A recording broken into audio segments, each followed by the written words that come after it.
Baik, Assalamualaikum warahmatullahi wabarakatuh. Di sini kami dari kelompok 11 akan mempresentasikan tentang konsep dasar penyakit dan asuhan keperawatan pada pasien dewasa pada sistem perkemihan trauma uretra. Di sini kami ada Kak Khairul Anam, NIM 16 23 10 10 12 50. Lalu ada Melinia Septiani, NIM 19 23 10 10 10 34. Lalu ada Fitri Alifiani, NIM 19 23 10 10 11 00. Ada Fadia Budianti, saya sendiri, NIM 19 23 10 10 11 76. Dan Iftitah Husada, NIM 19 23 10 10 11 80. Di sini kami akan membahas tentang latar belakang, definisi, etiologi, faktor dan risiko, manifestasi klinis atau tanda dan gejala, patofisiologi, pathway, komplikasi, penata laksanaan, dan asuhan keperawatan yang berkaitan dengan trauma uretra. Baik, akan dilanjutkan oleh teman saya. Untuk latar belakangnya sendiri, trauma uretra merupakan kondisi urologi yang gawat darurat diakibatkan oleh terjadinya kecelakaan atau jatuh dari ketinggian.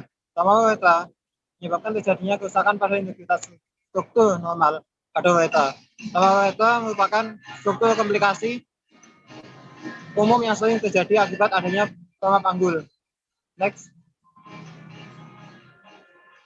Definisinya, trauma uretra adalah trauma atau cedera yang terjadi pada uretra akibat adanya tekanan dari luar atau instrumentasi pada uretra yang dapat menyebabkan kerusakan pada struktur normal uretra.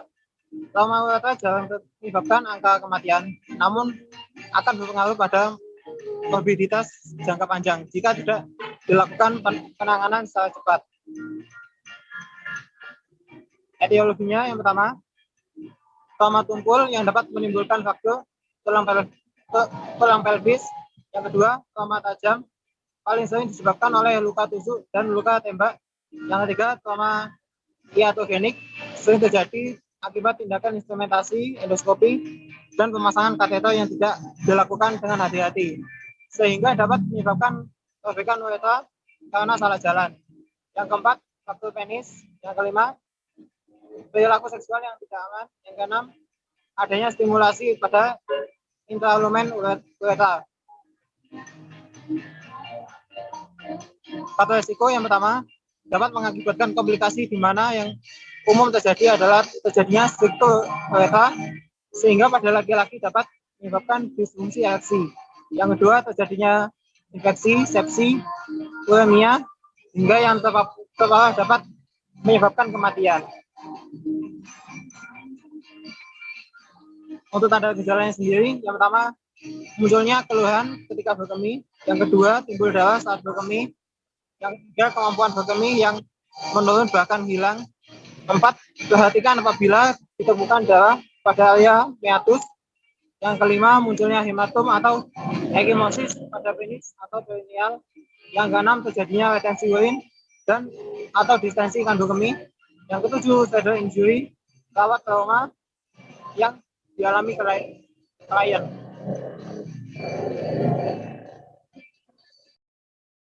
Baik, selanjutnya adalah patofisiologi dari trauma uretra. Jadi, trauma uretra ini, trauma uretra anterior, jadi patofisiologinya itu ada trauma uretra itu umumnya terjadi ketika seseorang menderita patah tulang panggul akibat jatuh kecelakaan lalu lintas. Dan berdasarkan klasifikasinya itu ada trauma uretra anterior dan trauma uretra posterior. Nah, untuk trauma uretra anterior sendiri, jadi seperti kita tahu ya bahwa penis sendiri itu terdiri ada erectile cavernous, ada sepasang corpora cavernosa dan satu corpus spongiosum, di mana di masing-masing corpora cavernosa itu ditutupi oleh tunica albuginea gitu. Lah, di mana ada lapisan superficial dari tunica albuginea yang disebut deep fascia atau bak fascia. Nah, trauma uretra anterior ini umumnya terjadi karena adanya robekan. Letak dari uretra anterior adalah di dalam korpus spongiosum penis, sedangkan korpus spongiosum dan corpora cavernosa penis ini terbungkus oleh fascia buccal dan fascia coles.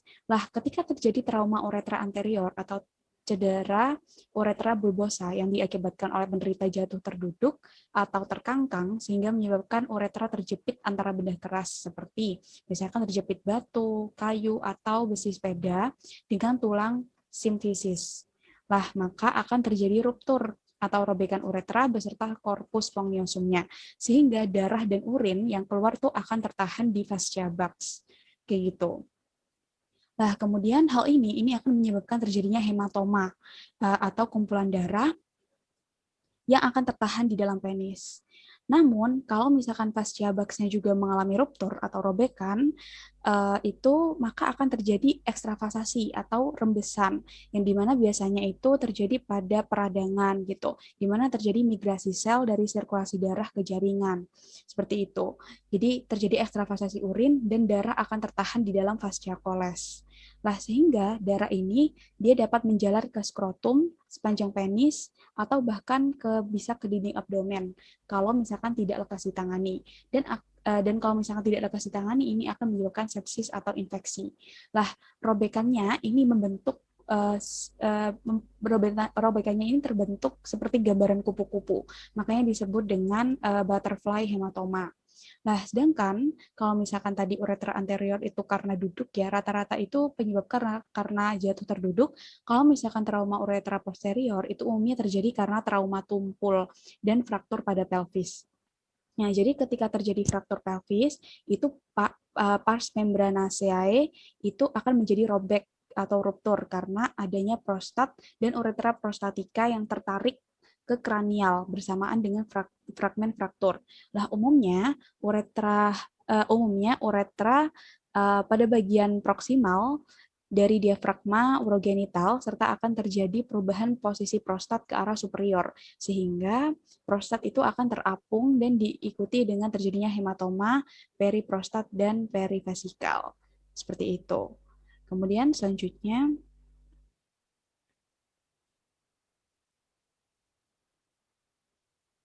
nah, ini adalah pathway-nya. Jadi di sini mulai ada trauma tumpul, kemudian bisa terjadi karena fraktur pelvis, seperti yang tadi ya, yaitu trauma posterior, bisa juga terjadi karena cedera terduduk atau anterior gitu.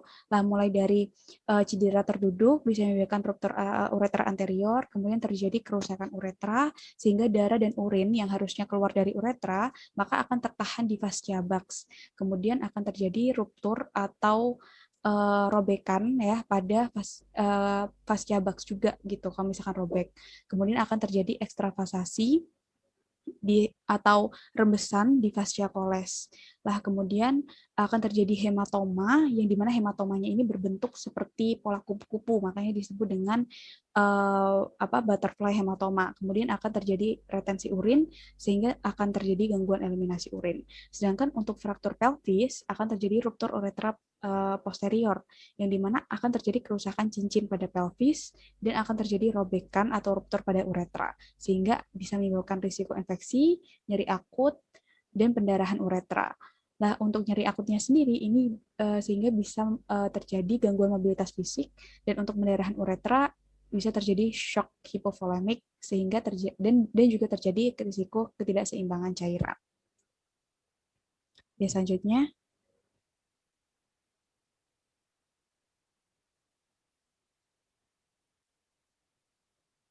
mohon maaf ya.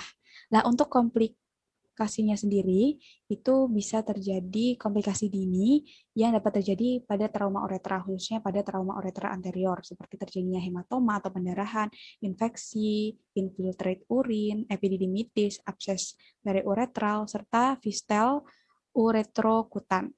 Nah, sedangkan pada komplikasi lanjutan ini dapat memicu terjadinya komplikasi berupa striktur uretra. Ya, berarti trauma uretra ini itu bisa memicu terjadinya striktur uretra. Jadi masih berhubungan dengan topik tadi.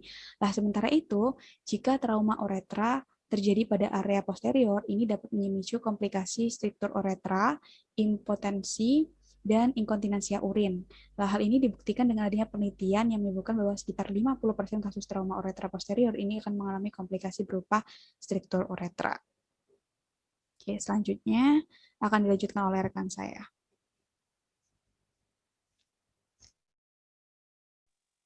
Baik, untuk penata laksanaan saat preoperatif, lokasi cedera harus dilokalisasi terlebih dahulu dengan uretrografi berulang, histogram antegrad melalui selang suprapubik, dan sistoskopi jika memang diperlukan.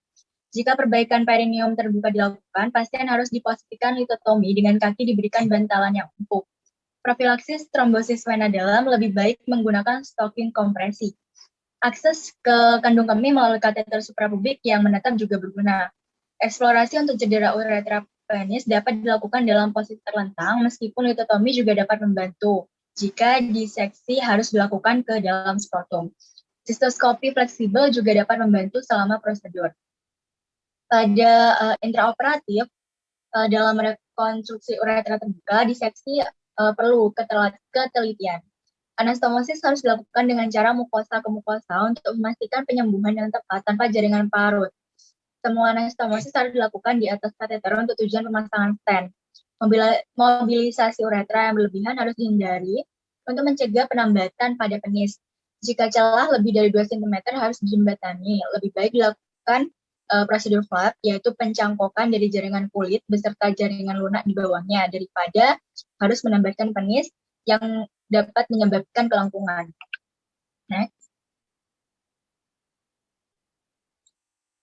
Saat post-operasinya, kateter suprapubik dapat segera dilepas, menyisakan kateter uretra untuk drainase dan pemasangan stent.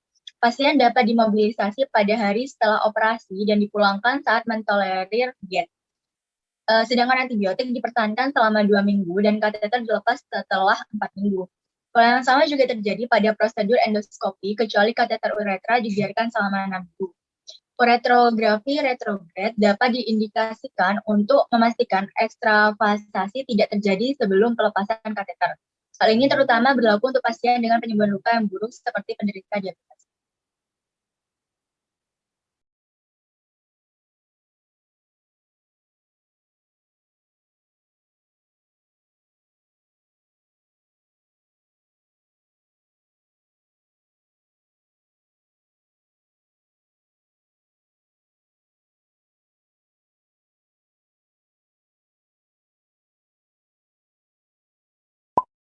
You can feel it? Yeah, I can feel it partially. It's deep, but it's all right. I think Pretty good results. They do have strictures, nevertheless. Nagaraj also presented at the South Zone for his setup, and perhaps I don't think there are too many of these kind of setups here in India. Ganesh, can you fix the light up here? Reference is from my assistant, Dr. Ajit Umawat, who has taken excellent drafts today. Meters of urethra there. Can you see the urethra opening? Yeah. Happy to see that thing. Yeah, important. Yeah. This is really big. A lot of people put a bullet out there. Fair enough. I agree with you. Now, it is really little more because patient has erection. There is increased vascularity to glands also, no? Through the urethra. You've got a buji inside, retrograde buji? Yeah. Okay. Now, build up. This is all scar tissue here. Right? What I do now, this is a very fine forceps. I beg your pardon? I follow this. No, it's come from the distal from his, Okay. from the... The forceps is on inside. Okay, yes, we can see some The urine. midline. And then excise this scar tissue here. This is a good technique. Yeah, but yes, particularly, you know, the maneuver where you, after you make the incision, Yeah. and then you direct your... This is important. I have one mastoid going there. I have another mastoid which is going to go in a rib. Can I zoom out? Yeah. So 2 mastoids will do my job. Head look. Yesterday I could preserve the dorsal vein. Today I could not. Now I'm going to the center. You can see the Yeah, very well seen, yeah. bone is here. You can see it inside nicely. Yeah.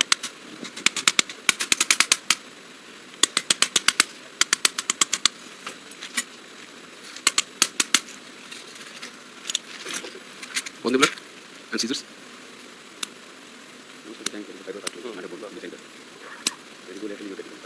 More. Can you see that? Yeah. I open more and I excise more, a little bit more on both sides. Sanjay, how deep you will keep going with this? Huh? How deep you will keep on going? Unless and until... Deep inside. Though this is a redo case, it's not very deep. Now just see whether this reaches there. A little tension there. You understand? You can see the penis is still rigid. Can you see that? Yeah. Yeah. One more slide. Yes. So what you have to do now? This is corpora cavernosa. This is the peninsula junction, and it is. Can you see well? Hello? Yes, yes. So this is the 1 o'clock suture. Outside in. See the needle coming in. Yes. Now it's important for you. 1 o'clock stitch. Outside in and then inside out. And because I am a right-handed surgeon, outside in at 11 o'clock. And see the movement inside. See the mobility of the urethra. You can see. Are you getting the view now? Yeah, we're getting excellent view. Inside out. Again, in straight artery now. First two. Now if you can see, I part the two according to the face of the clock. Right. Okay. Now this is 9 o'clock outside in. Yeah. Because I'm a right-handed surgeon. Now I'm going to rotate this. Can you see this? Yes. I'm going to suck it out.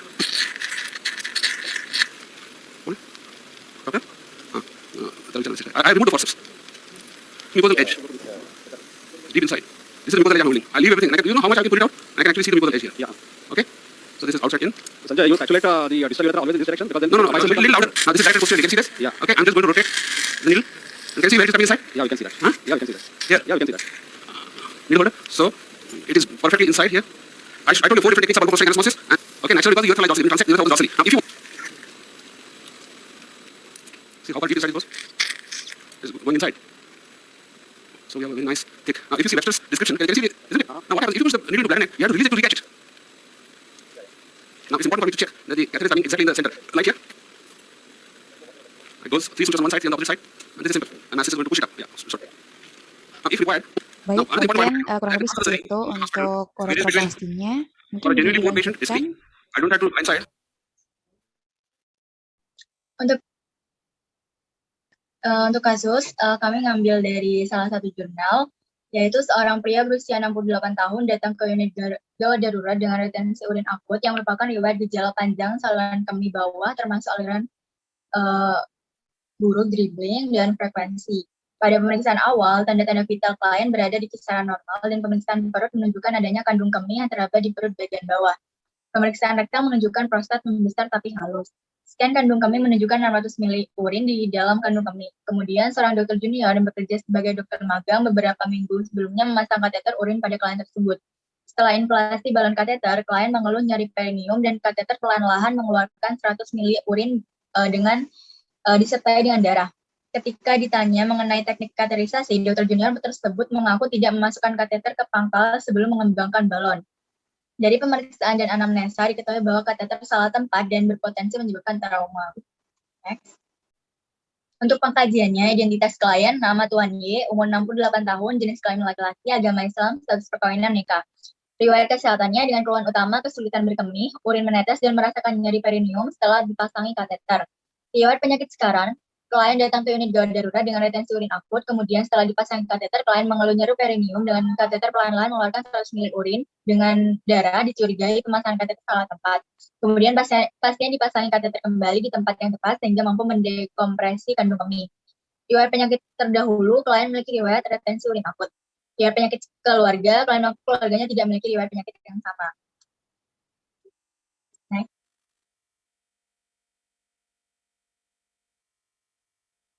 Pemeriksaan fisik, keadaan umumnya kompos mentis, tekanan darah 120/80 mm Hg, frekuensi nadi 80 kali per menit, frekuensi napas 20 kali per menit, dan suhu 36,6 derajat Celcius. Pengajian fisiknya tutup, kepala dan wajah simetris, tidak ada benjolan, rambut sedikit beruban, kulit kepala bersih, tidak ada nyeri tekan di daerah sinus frontalis dan maxillaris. Bentuk mata kanan kiri simetris, lingkar mata menghitam, dan tidak ada nyeri tekan di area sekitar mata. Telinga bentuk simetris, tidak ada benjolan, cukup bersih, serta tidak ada nyeri tekan pada auricle dan targus. Pada hidung, tidak ada benjolan, tidak ada penumpukan sekret, dan tidak ada nyeri tekan pada hidung.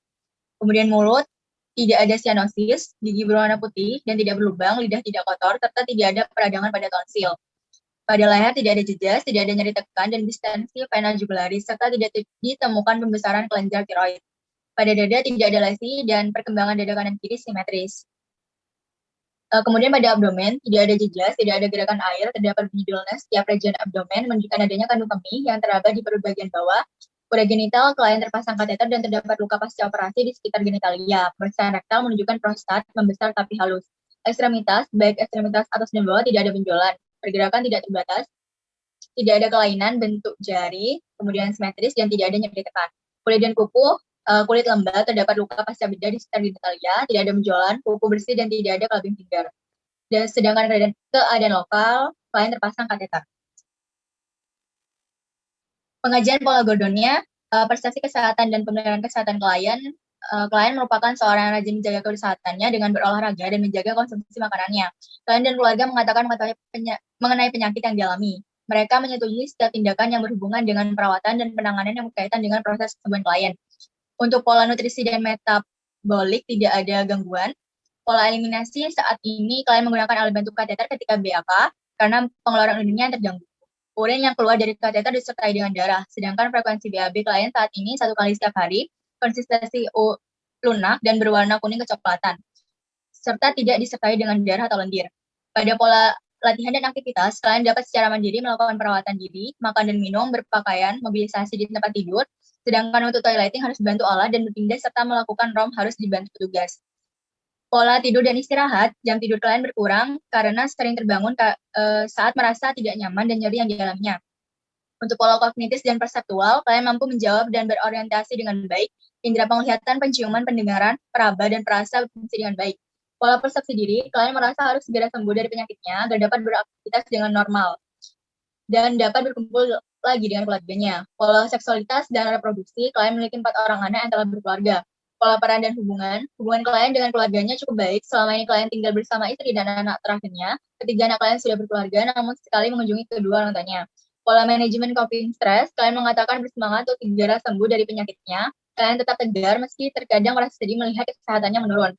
Pola sistem nilai dan keyakinan, kalian mengatakan bahwa sakit ini yang dideritanya saat ini merupakan ujian dari Allah. Selama sakit kegiatan beribadah kalian sedikit terganggu karena tidak dapat bergerak bebas seperti biasanya. Next.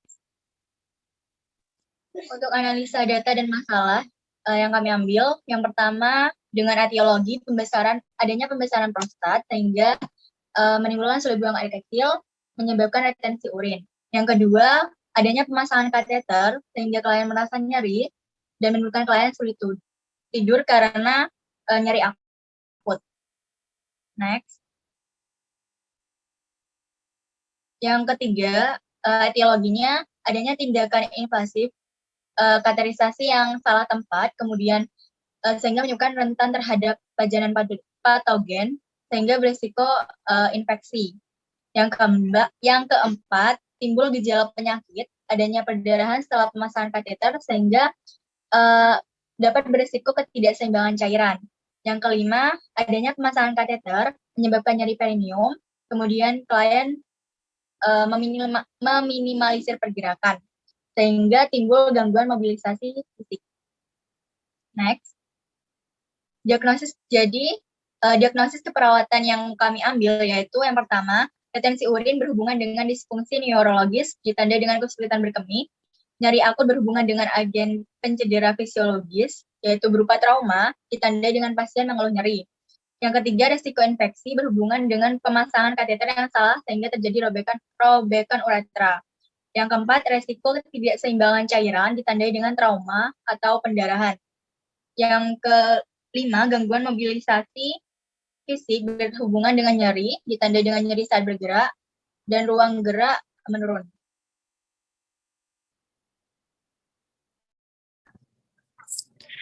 Selanjutnya adalah intervensi. Next. Diagnosa yang pertama yaitu retensi urin berhubungan dengan disfungsi neurologis ditandai dengan kesulitan berkemih. Untuk intervensinya yaitu dilakukan kateterisasi urin. Yang pertama, periksa kondisi pasien, kemudian siapkan peralatan bahan-bahan dan ruangan tindakan. Selanjutnya, siapkan pasien, pasang sarung tangan, bersihkan daerah perineal dan preposium dengan cairan NaCl dan atau Aquades. Kemudian lakukan insersi kateter urin dengan menerapkan prinsip aseptik. Yang ketujuh, sambungkan kateter urin dengan urin bag. Isi balon dengan NaCl sesuai dengan anjuran pabrik. Kemudian fiksasi selang kateter di atas simpisis atau paha. Selanjutnya pastikan kantung urin ditempatkan lebih rendah dari kandung kemih. Berikan label waktu pemasangan, kemudian jelaskan tujuan dan prosedur pemasangan kateter urin. Dan anjurkan pasien untuk menarik napas saat insersi selang kateter. Next.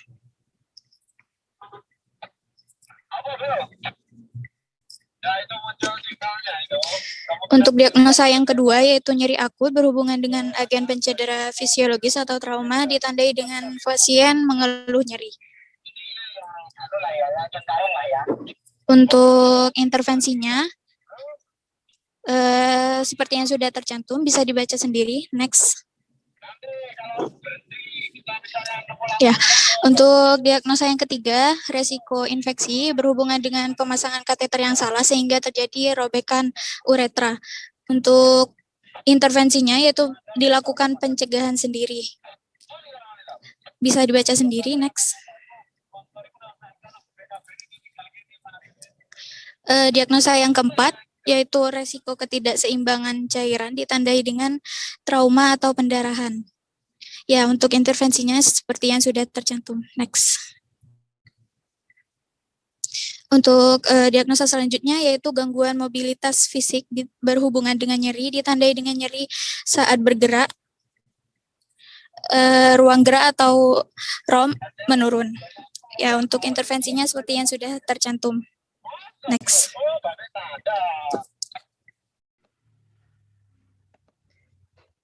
Baik, selanjutnya ada perencanaan.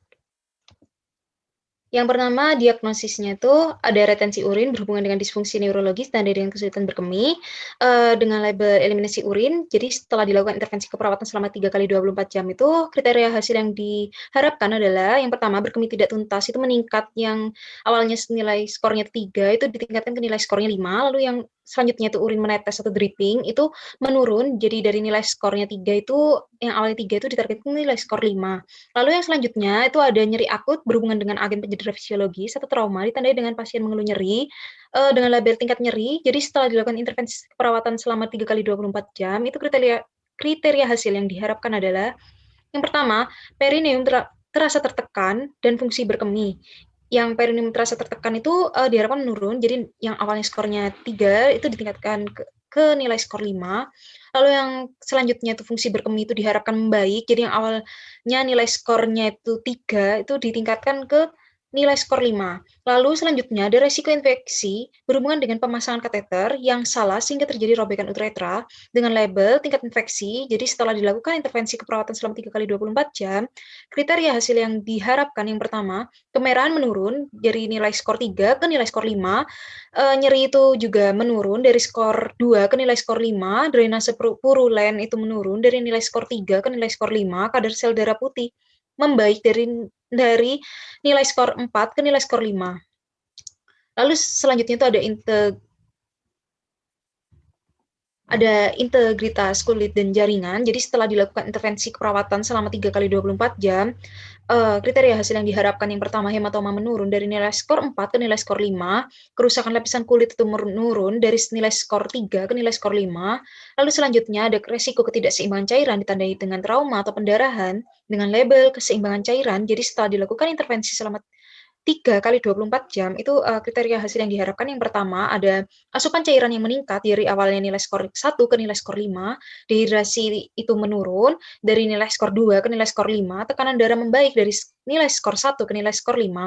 Lalu selanjutnya ada gangguan mobilitas fisik berhubungan dengan nyeri ditandai dengan nyeri saat bergerak, ruang gerak atau room of motion itu menurun dengan label mobilitas fisik dan dukungan mobilisasi. Jadi setelah dilakukan intervensi ini selama 3 kali 24 jam, kriteria hasil yang diharapkan yang pertama, rasa nyeri itu menurun, jadi yang awalnya nilai skornya 1 itu ditargetkan ke nilai skor 5, gerakan terbatas itu menurun, yang awalnya itu nilai skornya 2, ditargetkan ke nilai skor 5, kelemahan fisik itu juga menurun, jadi yang awalnya nilai skornya 1, ditargetkan ke nilai skor 5, lalu ada pergerakan ekstremitas yang awalnya pergerakan ekstremitas yang meningkat, yang awalnya nilai skornya 1, itu ditargetkan ke nilai skor 5, kekuatan otot meningkat dari yang awalnya nilai skor 2, ditingkatkan ke nilai skor 5, rentang gerak atau room of motion meningkat dari nilai skor 1 ke nilai skor 5.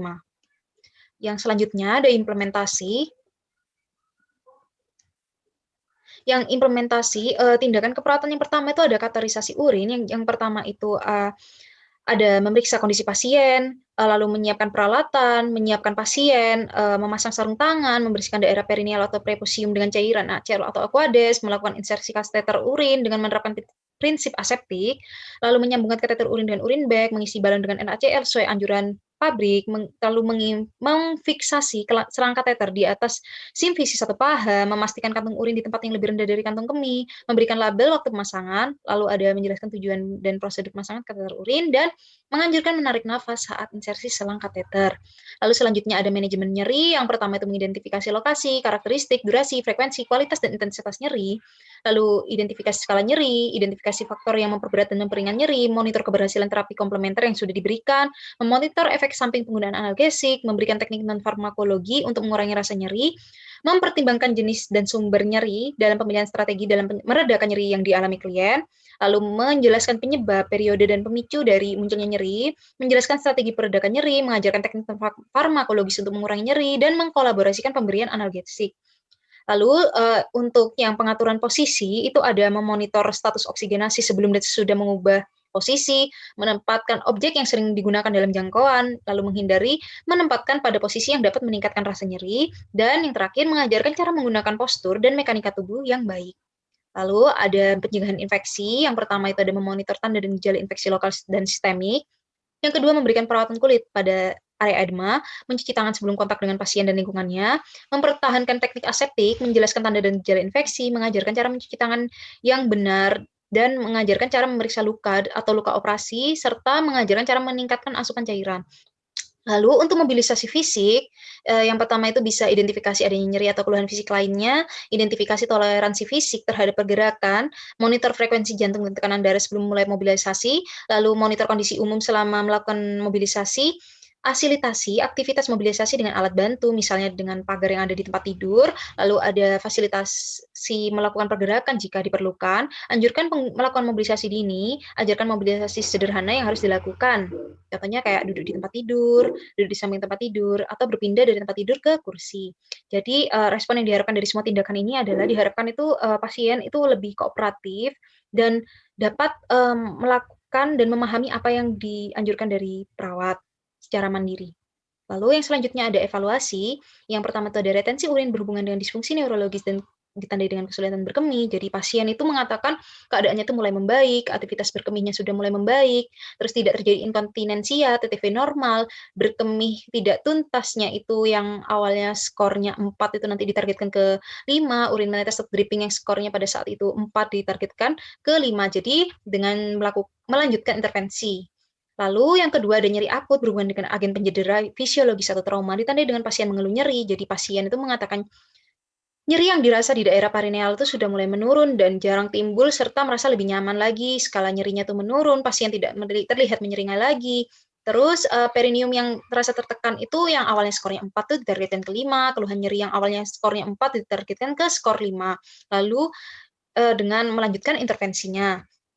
Lalu ada risiko infeksi dengan efek prosedur invasi. Jadi pasien itu mengatakan nyeri lukanya sedikit dan hanya sesekali muncul, lalu hanya sedikit kemerahan pada luka, tidak ditemukan drainase purulen, kadar sel darah putih normal.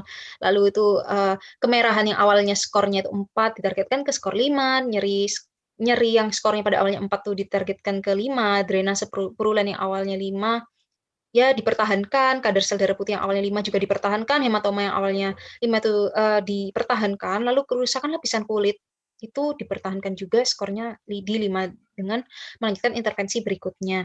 Lalu resiko ketidakseimbangan cairan ditandai dengan trauma atau pendarahan. Jadi pasien mengatakan tidak ada pendarahan pada lukanya, kelembapan membran mukosa klien meningkat, dehidrasi tubuh yang sudah mulai menurun, penyatuan kulit mulai meningkat, jaringan granulasis mulai meningkat juga. Jadi asupan cairan yang awalnya 1 skornya itu ditargetkan ke 5, dehidrasi yang awalnya 2 itu ditargetkan ke 5, tekanan darah yang awalnya 1 ditargetkan ke 5, penyatuan kulit, jadi yang skor awalnya 4 itu ditargetkan ke 5, jaringan granulasi yang awalnya 4 itu ditargetkan ke 5, lalu melanjutkan intervensi nomor 1, 3, 4, 5, 6, 7, 8. Lalu yang terakhir ada gangguan mobilitas fisik berhubungan dengan nyeri, ditandai dengan nyeri saat bergerak, ruang gerak atau room of motion menurun.